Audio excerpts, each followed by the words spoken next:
আপনারা যে বলছেন যে যারা আওয়ামী লীগের বিগত দিনে যারা নির্বাচন করে পদে ছিল এখন তাদেরকে 90 দিন আগে পদত্যাগ করে তারপর আসতে হবে, আসলে এটা কতটুকু আমাদের দেশের জনগণ? জি, এইটা আপনাকে অসংখ্য ধন্যবাদ। এটা আওয়ামী লীগের জন্য আমরা বলিনি, আমরা যে কোনো দলের জন্য বলেছি। আমরা বারংবার দেখেছি যে নির্বাচনের সময় একটা নির্বাচন বাণিজ্য হয়। এই নির্বাচন বাণিজ্যটা রোধ করবার জন্য আপনি যদি আসলেই নির্বাচন করতে চান অন্য কোনো দল থেকে বা স্বতন্ত্রভাবে, তাহলে আপনার দল থেকে নির্বাচনের 90 দিন আগে আপনি ইস্তফা দেন। 90 দিন আগে যদি না দেন, তার মানে এখানে নির্বাচন বাণিজ্য জাতীয় কোনো ঘটনা ঘটছে। আমরা এর আগে দেখেছি অনেকগুলো দল, ইনক্লুডিং একটা কি বলবো, দুর্নাম হয়ে গেছে যে দলটার জাতীয় পার্টি আমরা দেখেছি 2024 নির্বাচনের সময়কালীন বা তার আগ দিয়ে তাদের পার্টি অফিসে বিশাল গন্ডগোল। কি গন্ডগোল? যে সরকারের কাছ থেকে যে হালুয়া রুটি পেয়েছে সেগুলো ভাগ বটোয়ারা কিভাবে হয়েছে, এগুলো নিয়ে। তো এই যে নির্বাচন বাণিজ্য, নির্বাচন হবে জনগণের অধিকার বাস্তবায়নের জন্য, নির্বাচন হবে জনগণের জন্য, যারা কাজ করবে তারা নির্বাচনে দাঁড়াবে। সো নির্বাচন বাণিজ্য যেন না হতে পারে, এই কারণে আমরা বলছি। এবং কারোর নির্বাচনের অধিকার আমরা ঠেকাচ্ছি না। কিন্তু আপনি যদি করতে চান 90 দিন এত লম্বা সময় না।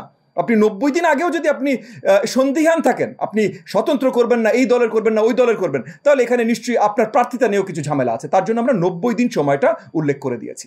আচ্ছা, যদি আওয়ামী লীগের কোনো নেতাকর্মী এসে এখন মানে সেখানে পদত্যাগ করে এসে নির্বাচন করতে চায়, তাহলে কি দেশের জনগণ তা মেনে নেবে কিনা?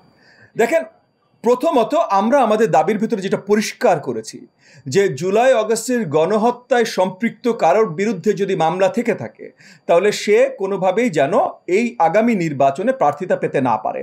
কারণ একটা সময় সাপেক্ষের একটা ব্যাপার আছে যে এর ভিতরে হয়তো বিচার প্রক্রিয়া শেষ করা মুশকিল হতে পারে বা সম্ভব না হতে পারে।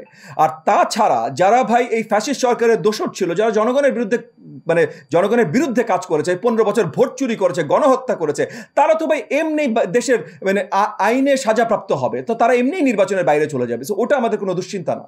শুধুমাত্র বড় দাগে আমরা বলেই দিয়েছি অনেকগুলো প্রস্তাবনা আছে যেগুলো লং টার্ম বাংলাদেশি নির্বাচন ব্যবস্থার জন্য প্রয়োজন। সো এই যে অন্তর্বর্তীকালীন সরকার, যেটা আপনিও তুললেন যে যৌক্তিক সময়ের ভেতরে যে নির্বাচনটা আমরা দেখতে চাচ্ছি সেখানকার জন্য সেটা না, যেমন দ্বিকক্ষ বিশিষ্ট আপনার পার্লামেন্ট, তারপর আনুপাতিক হারের ভোট, এরকম অনেক কিছু আছে যেগুলো আমরা অন্তর্বর্তীকালীন সরকারের কাছ থেকে আমরা দাবি করছি না। আমরা লং টার্ম এই জিনিসগুলো চাচ্ছি।